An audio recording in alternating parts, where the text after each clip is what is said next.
सीता जी मांगई वरदानवा खड़ी गिरजा के भवनवा।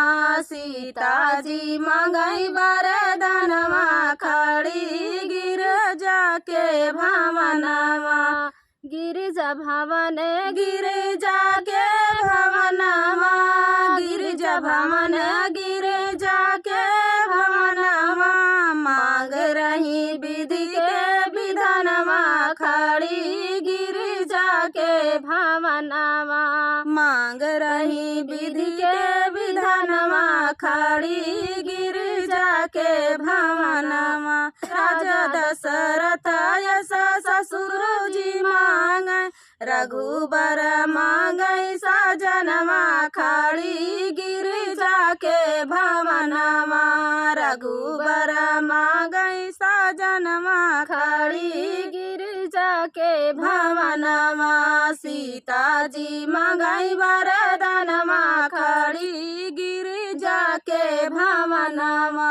माता कौशल्या यश सासू जी मांगई। माता कौशल्या यश सासू जी मांगई। मांगई लव कुश ललनवा खड़ी गिरजा के भवनवा।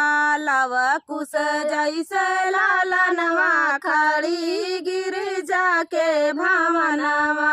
सीता जी मांगई वरदानवा खड़ी गिरजा के भवनवा।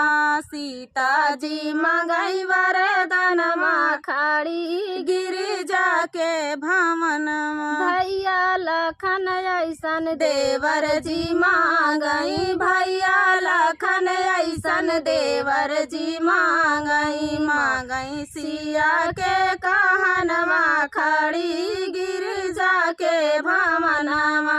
माने सिया के कहनवा खड़ी गिरजा के भवनवा। सीता जी मांगई वरदानवा खड़ी गिरजा के भवनवा। जब सीता निकली गिरजा भवन से। जब सीता निकली गिरजा भवन से। मांगई अवध में रहनवा खड़ी गिरजा के भवनवा। मांगई अवध में रहनवा खड़ी गिरजा के भवनवा। सीता जी मांगई वरदानवा खड़ी गिरजा के भवनवा। सीता जी मांगई वरदानवा खड़ी गिरजा के भवनवा। तो दोस्तों ये प्यारा सा गीत आप सभी को कैसा लगा कमेंट में जरूर बताना। तो चलिए दोस्तों मिलते हैं नेक्स्ट वीडियो में, तब तक के लिए नमस्कार।